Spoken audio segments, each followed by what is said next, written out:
Bonjour Monsieur Mbelou. Bonjour Monsieur Etienne Nandou. Bienvenue sur Congo One. Monsieur Mbelou, l'actualité semble toujours dominée par la révision constitutionnelle à venir, et c'est dans ce cadre que des opposants congolais viennent de lancer un front populaire contre la révision constitutionnelle et pour les élections crédibles en RDC. Et le coordonnateur de cette structure, Monsieur Jean-Pierre Lissanga Bonganga, l'a annoncé le vendredi 11 juillet à Kinshasa au cours de la cérémonie d'installation de ces animateurs.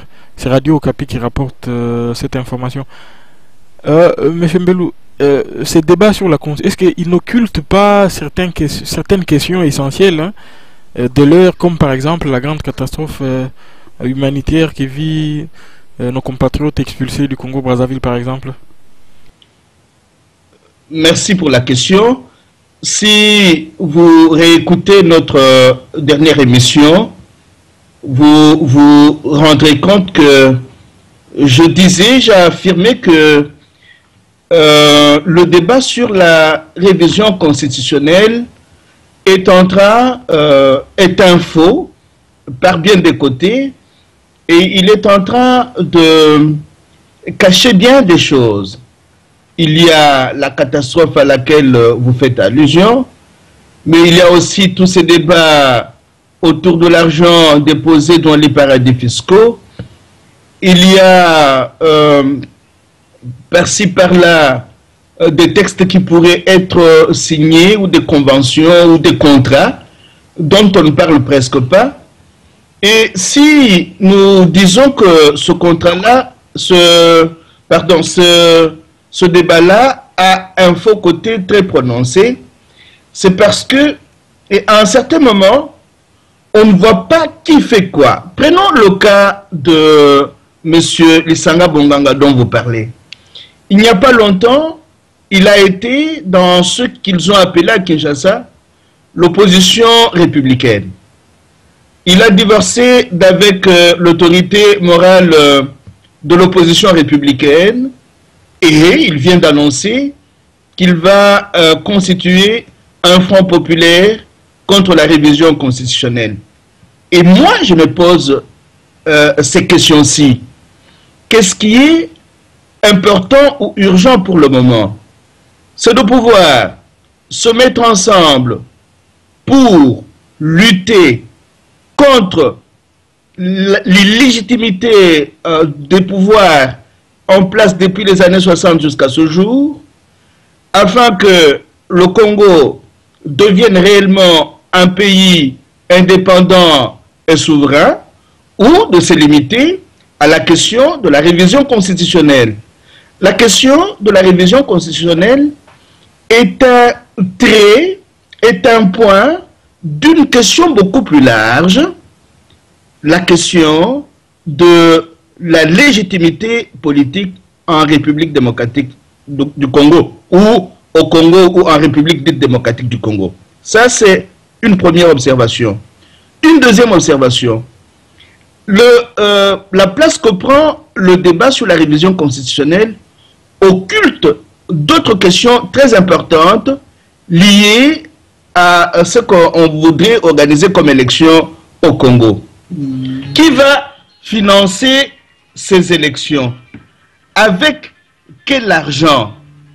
Est-ce que les compatriotes ont compris qu'il est temps de pouvoir mettre sur pied un front pour les élections libres au Congo, ou ils s'amusent tout simplement à dire, au moment opportun, les partenaires extérieurs vont financer ces élections-là? Une deuxième considération. Une troisième, et c'est aussi une préoccupation permanente. Est-il idoine d'organiser des élections dans un pays sous tutelle et sous occupation? Voilà autant de questions sur lesquelles nos compatriotes devraient se pencher, et aussi organiser des échanges assez approfondis avec les masses populaires à la base, au lieu de donner l'impression que c'est un débat entre copains et coquins, un débat qui tourne autour des postes ministériel envisageable dans un court terme. Donc, il est temps que nous apprenions, dans notre immense majorité, à dépasser les débats qui s'inscrivent dans le court terme pour aborder des questions fondamentales qui s'inscrivent dans le court, moyen et long terme. Voilà comment je peux essayer de répondre à cette question-là.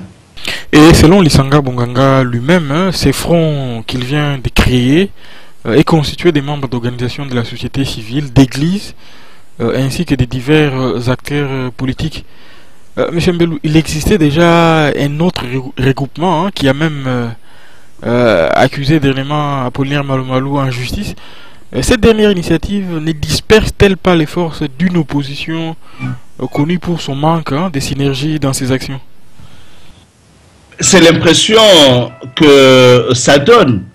Pourquoi multiplier les regroupements et les fronts si nous luttons, nous défendons une même cause? Est-ce que la meilleure des choses à faire n'aurait pas été qu'on aille un peu plus dans le sens de la synergie?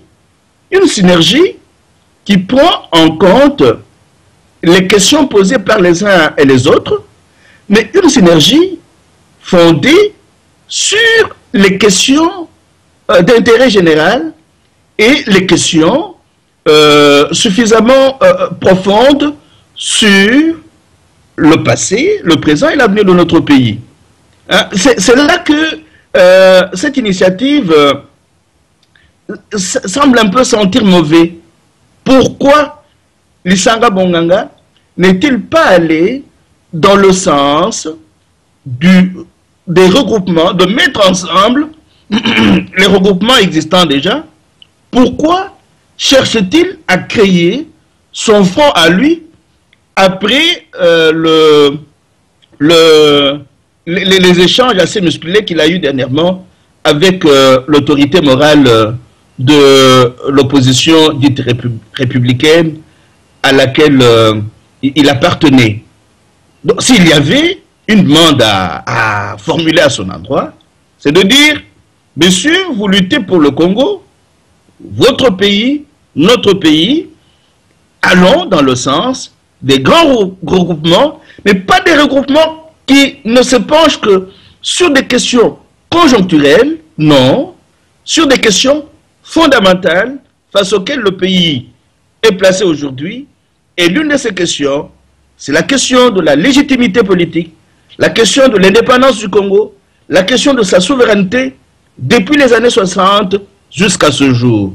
Là, on peut par après insérer les autres petits points qu'on pourrait mettre par exemple dans le divers. Mais tant qu'on n'aura pas résolu la question de la légitimité, de l'indépendance et de la souveraineté du Congo, tant qu'on n'aura pas résolu la question de la direction du Congo qui est maintenant sous occupation et sous tutelle, les petites rencontres comme ça risquent de constituer une distraction qui ne va pas, qui fera long feu. Mais M. Mbelou, est-ce que ce n'est pas un simple jeu des positionnements politiques auquel nous assistons maintenant, puisque on a comme l'impression qu'il n'y a pas un fond par rapport à tout cela. C'est juste un jeu de positionnement politique en fonction de ce qui peut arriver, formation du gouvernement de cohésion nationale ou bien un partage du pouvoir dans les prochains jours.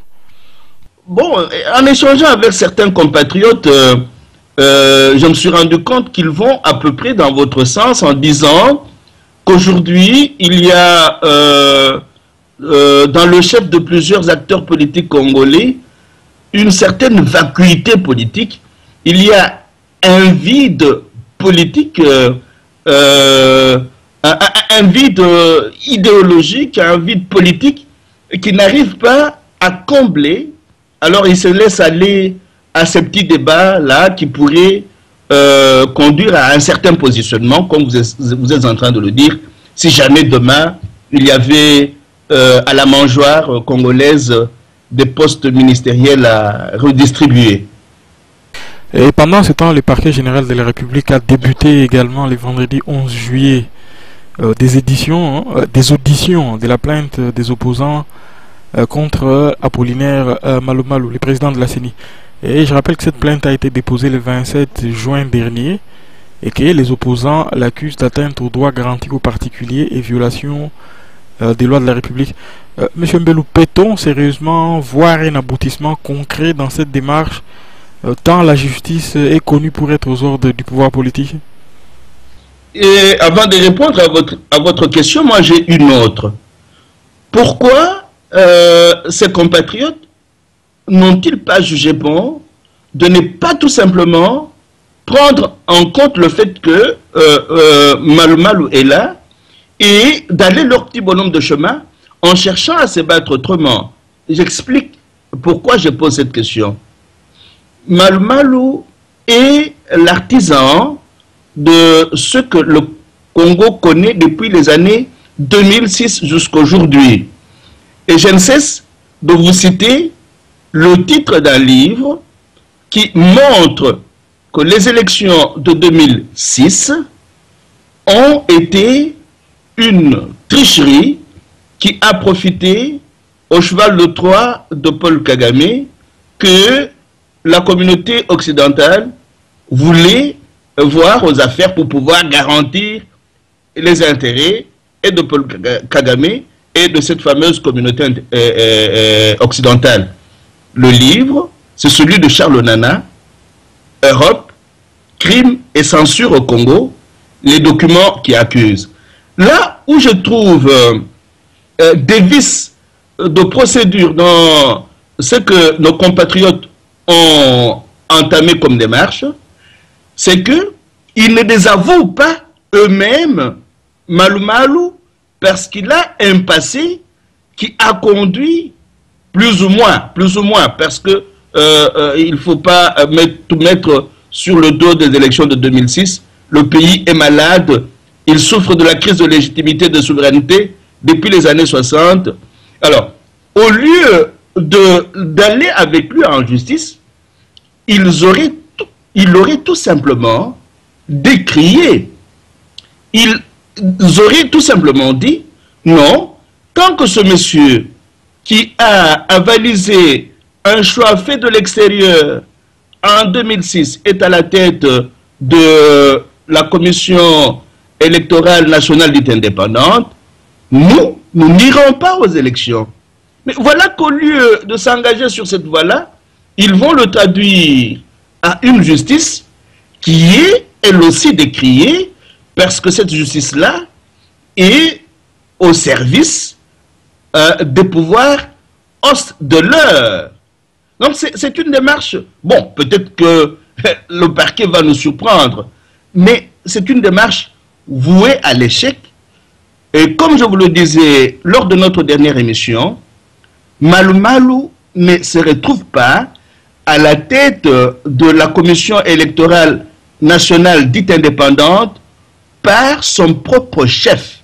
Non, il a été désigné de l'extérieur et pour sauvegarder les intérêts de ceux qui l'ont choisi et de leur nègre de service sur place au Congo.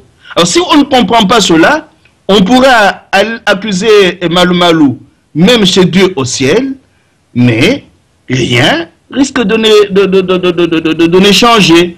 On risque de s'engager dans une démarche qui n'aboutira pas à quelque chose de consistant. Alors on aura perdu beaucoup d'énergie et beaucoup de temps inutilement. Mais, oui. Monsieur Mbelou, cette démarche, elle ne traduit pas un aveu d'impuissance d'une opposition qui est incapable de mobiliser les masses pour mener ses combats et cela s'apparente plus à une manœuvre dilatoire, juste pour justifier le fait qu'elle est dans son rôle naturel d'opposition. Là, encore une fois, je suis d'accord avec vous. Et comme c'est pratiquement mon leitmotiv, tant que nous n'aurons pas des acteurs politiques capables de mener un lobbying populaire qui aide nos masses à comprendre les véritables enjeux de ce qui se passe dans notre pays, afin que ces masses se mettent debout pour renverser le rapport des forces, toutes ces démarches-là risquent de ne pas aboutir. C'est quand, dans son immense majorité, notre peuple se sera mis debout que les choses vont bouger. Si nos acteurs politiques ou ceux qui en font office estiment que c'est eux seulement qui peuvent faire avancer le dossier aussi brûlant que celui de la question de la légitimité de la souveraineté dans notre pays, j'ai l'impression qu'ils risquent de passer à côté de l'essentiel.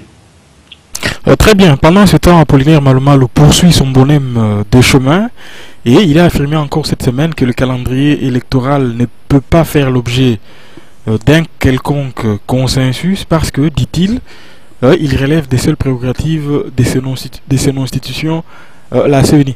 Monsieur Mbelou, voilà qui présage d'un processus électoral pas du tout apaisé. Oui, mais comme le dit de temps en temps mon ami Raymond, il faut pas être en clair pour comprendre que ce processus électoral ne va rien apporter de bon à notre pays. Non pas seulement parce qu'il est piloté par quelqu'un qui n'a pas été désigné par les Congolais, mais aussi parce que c'est un processus qui n'est pas porté par les Congolais eux-mêmes. Ce ne sont pas les Congolais qui vont financer ce processus-là. Qu'est-ce que ceux qui vont le financer vont attendre en retour? Est-ce que un processus financé par les autres, pour les autres, peut conduire à mettre sur pied des institutions pouvant être au service des Congolais? Regardons tout simplement ce qu'il y a eu depuis 2006 jusqu'à présent. Comment n'arrivons-nous pas à nous faire à l'idée que ce qu'il y a eu en 2006 et en 2011 risque de se reproduire en 2016 tant que nous n'avons pas, en tant que Congolais et Congolaises, dans notre immense majorité, la maîtrise du processus électoral, mais aussi la maîtrise des médias, les médias qui peuvent faire la publicité de ce processus électoral ne sont pas entre les mains des Congolais de la base, tant que nous n'avons pas la maîtrise de l'économie du pays.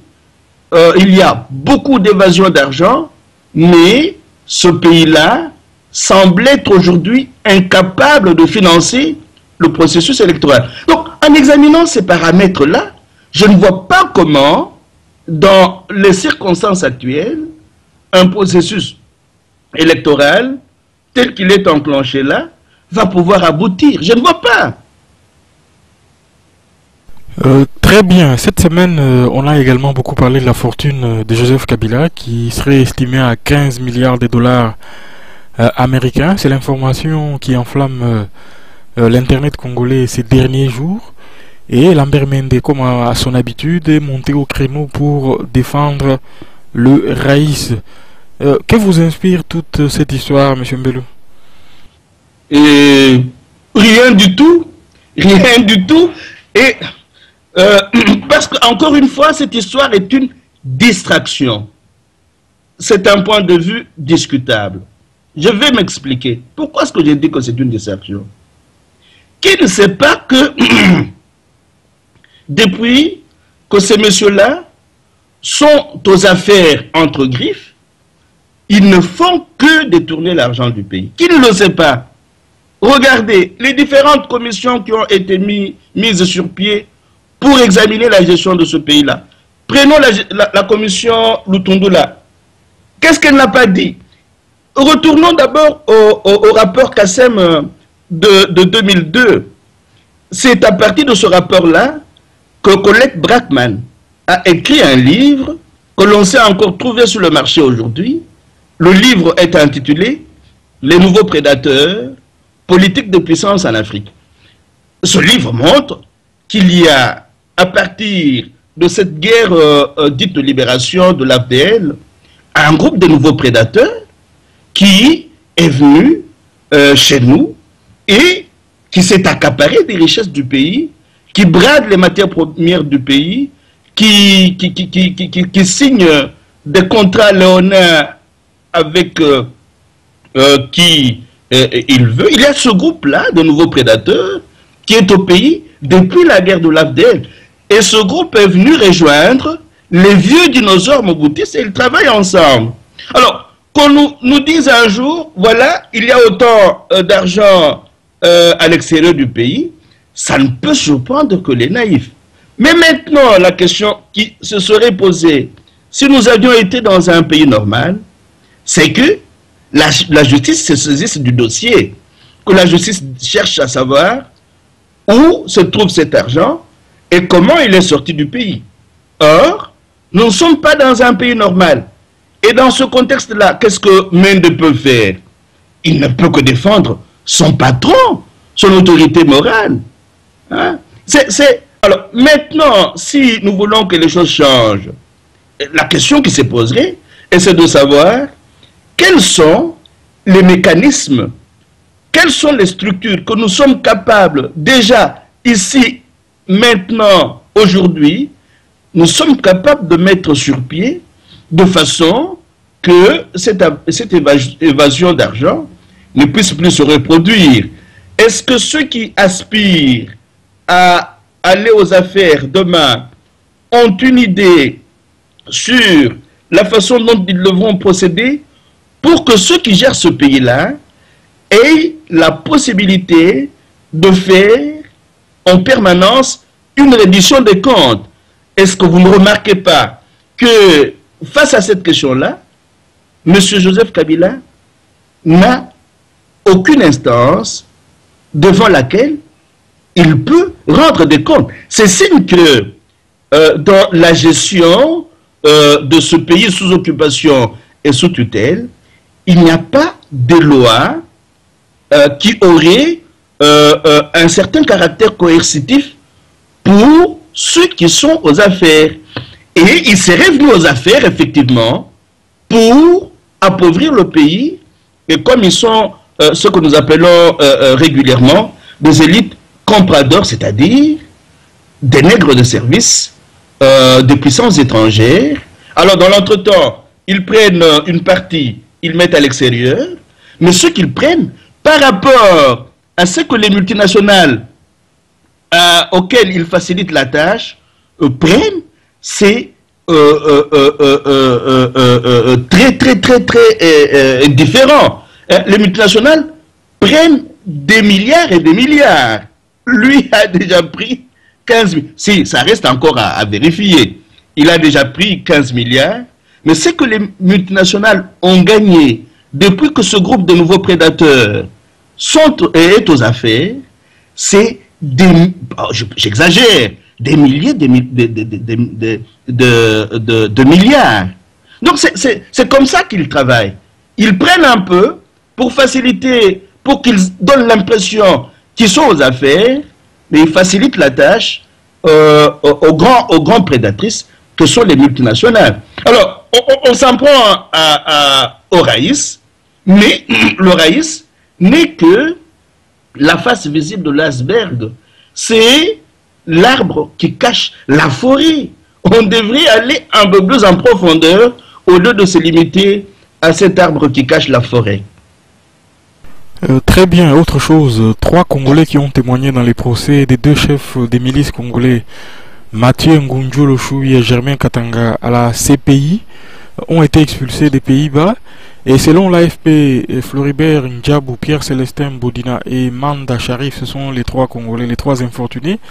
Ils seraient arrivés lundi 7 juillet à 2h du matin local à l'aéroport international d'Enjili, à bord d'un vol spécialement affrété par la même CPI. Et ces 3 Congolais, tous anciens miliciens, avaient témoigné devant la CPI en mars 2011 dans les procès des 2 chefs des milices congolais, Martin Ngunjolo et Germain Katanga. Et depuis les 3 hommes demandaient l'asile aux Pays-Bas, et disant craindre pour leur vie après avoir incriminé Joseph Kabila lui-même dans leur témoignage et refusé d'être renvoyé dans leur prison à Kinshasa.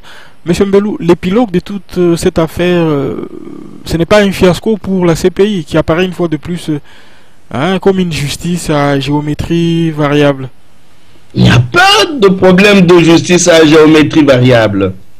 Rappelez-vous certaines émissions, je m'excuse, que nous avons faites et qui ont fait allusion à la justice nationale ou internationale. Au cours de ces émissions, je vous ai renvoyé à un livre. Le livre de Florence Hartmann est intitulé Paix et châtiment, les guerres secrètes de la justice et de la politique internationale. C'est là que nous n'arrivons pas à un certain moment à faire le lien entre ce qui s'est déjà passé depuis la guerre de l'AFDL et ce qui est en train de se passer maintenant.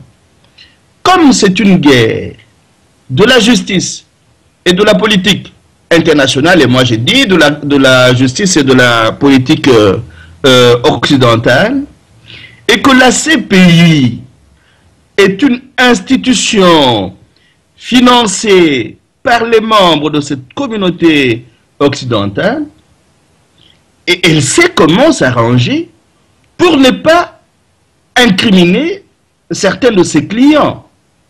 C'est ce jeu-là qui confirme le fait que ceux qui se mènent chez nous depuis les années 96 jusqu'à ce jour est aussi la guerre de la justice et de la politique occidentale, internationale, comme l'écrit Florence Hartmann. Qu'est-ce qui se passe réellement?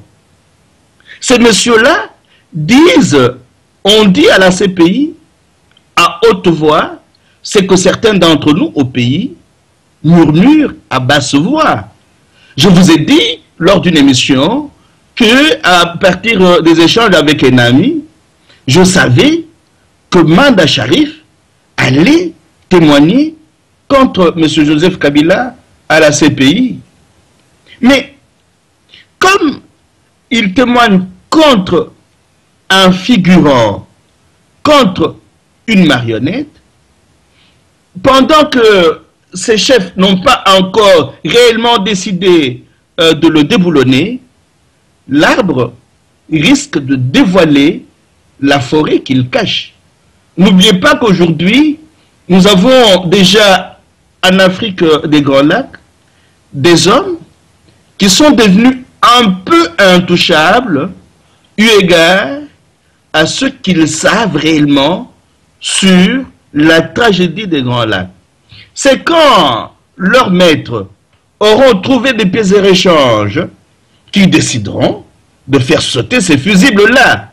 Mais tant que les pièces de réchange ne sont pas encore trouvées, ils vont être protégés contre toute forme de justice qui pourrait s'exercer à leur endroit. Donc, essayons toujours d'avoir en tête que la guerre de prédation et de basse intensité qui se mène au Congo est aussi la guerre de la politique et de la justice internationale.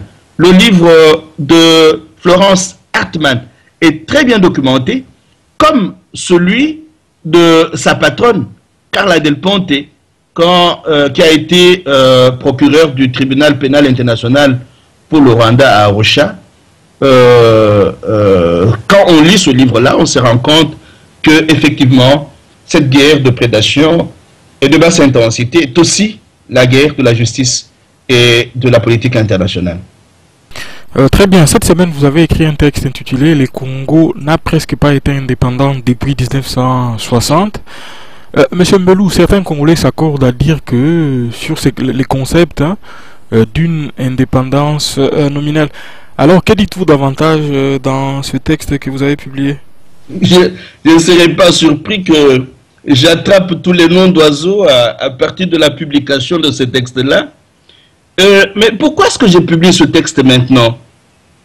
J'ai publié ce texte Parce que des compatriotes m'ont envoyé un extrait, un résumé des lignes maîtresses des documents déclassifiés par le département d'État américain et surtout son service des affaires étrangères, des documents déclassifiés sur leur politique étrangère au Congo entre 1960 et 1968. Et je viens de relire un texte d'Aimé Césaire, son texte sur son discours sur le colonialisme, et je me rends compte que bien avant que le Congo soit proclamé indépendant, l'Empire global avait déjà décidé de pouvoir occuper le Congo. Donc, pendant que nous avions l'impression qu'il y avait des forces américaines qui luttaient pour notre autodétermination, nous nous trompions.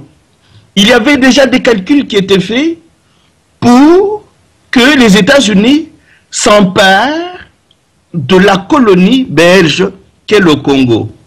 Et quand vous lisez le texte, les documents déclassifiés, vous vous rendez compte que même l'assassinat de Lumumba était déjà programmé avant les années 60.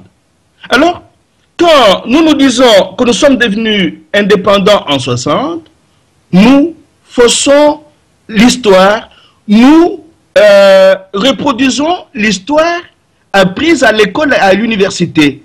Non, nous ne sommes pas devenus indépendants en 60, nous sommes devenus une colonie américaine, une colonie pro-occidentale.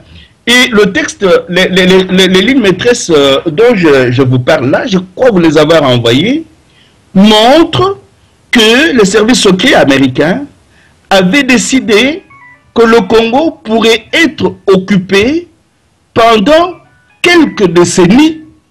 Donc, quand on voit les décennies que Mobutu a passé au pouvoir, et comment la guerre de basse intensité de prédation orchestrée par l'impérialisme intelligent a fait que le Congo puisse aujourd'hui être sous tutelle et sous occupation, on se dit, ah bon, c'est vrai, ils avaient décidé qu'ils allaient occuper le Congo pour quelques décennies, ils l'ont occupé des années 60 jusqu'à la fin de Mobutu.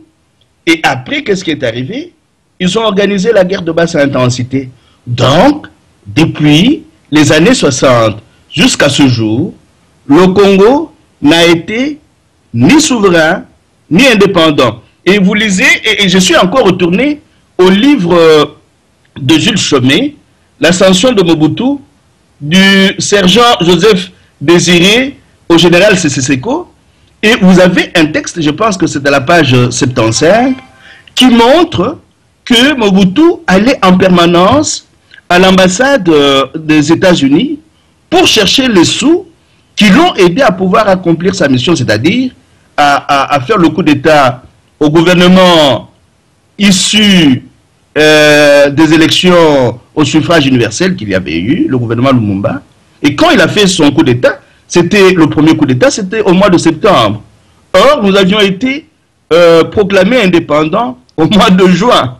Regardez vous-même, de juin à septembre, c'est à peu près 3 mois, arrondissons. Donc, vous comprenez le titre de mon texte, le Congo n'a presque pas été indépendant depuis les années 1960.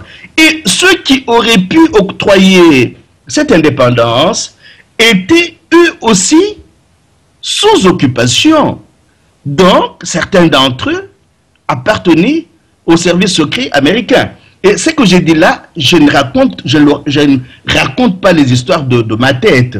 Je vous renvoie encore à un livre intitulé « Aux origines du carcan européen », entre parenthèses, 1960, la France sous l'influence allemande et américaine. Un livre d'une historienne française, Annie Lacroix-Ri, qui est très important parce que il révèle certaines choses. Et le travail que j'ai fait dans ce texte-là, c'est lequel? Partir de l'histoire de ceux qui nous ont colonisés pour comprendre les doctrines qui géraient leurs États à eux à ce moment-là et me dire, tiens, si nous acceptons par exemple qu'à ce moment-là, les États-Unis avaient été conduits par la doctrine prônée par George Kennan, la doctrine du grand domaine, qui disait que les États-Unis devaient étendre leur domaine de manière unilatérale en faisant main basse sur les ressources stratégiques des autres pays et en considérant les droits de l'homme et la démocratie et la participation citoyenne comme étant des objectifs illusoires. Je ne comprendrais pas comment ces gens qui n'ont jamais été philanthropes pouvaient lutter à nos côtés pour que nous soyons indépendants pendant qu'ils essayaient de faire l'expansion de leur domaine, de leur empire. Et quand vous lisez un autre livre que je cite dans cet article-là, le livre de Peter Dale Scott, La route vers le nouveau désordre mondial, 50 ans d'ambition secrète des États-Unis, vous remarquez que le chef de la CIA, par exemple, aux États-Unis, vers les années 47-48, qui a travaillé avec George Kennan, monsieur Alain Dulles, est parmi les commanditaires de l'assassinat de Lumumba. Donc c'est ce travail-là que j'essaie de faire dans un petit article, mais qui pourra être approfondi, hein, partir de la relecture de l'histoire des vainqueurs pour en dégager des leçons sur ce qui s'est passé dans notre pays.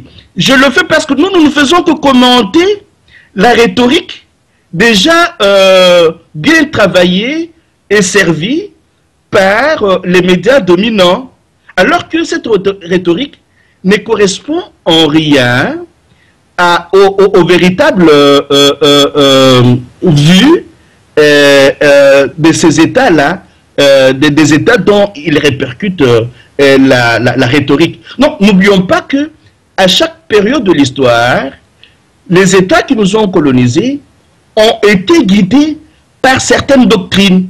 Et ils avaient leurs idéologues, comme les George Kennan, comme les Alain Dulles, comme les Henry Kissinger, comme les Brzezinski. Donc, ces gens-là le fabriquent à partir de leur cercle de réflexion des théories qui guident leurs États et leurs pays.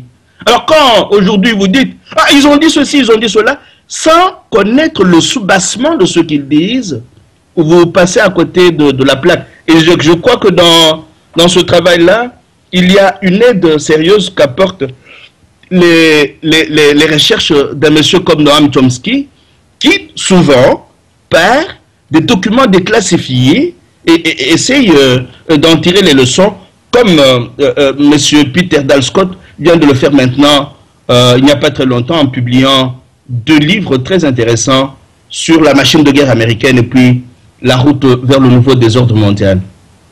Très bien. Pour finir, la 41e session de l'Assemblée parlementaire de la francophonie n'a pas été de tout repos pour la dizaine de députés congolais conduits par Aubin Minakou, le président de la Chambre basse du Parlement de la RD Congo. Cela s'est passé à Montréal, au Canada. Monsieur Mbelou, on a comme l'impression que les grands désamours entre les représentants du pouvoir de Kinshasa et la diaspora congolaise semblent continuer.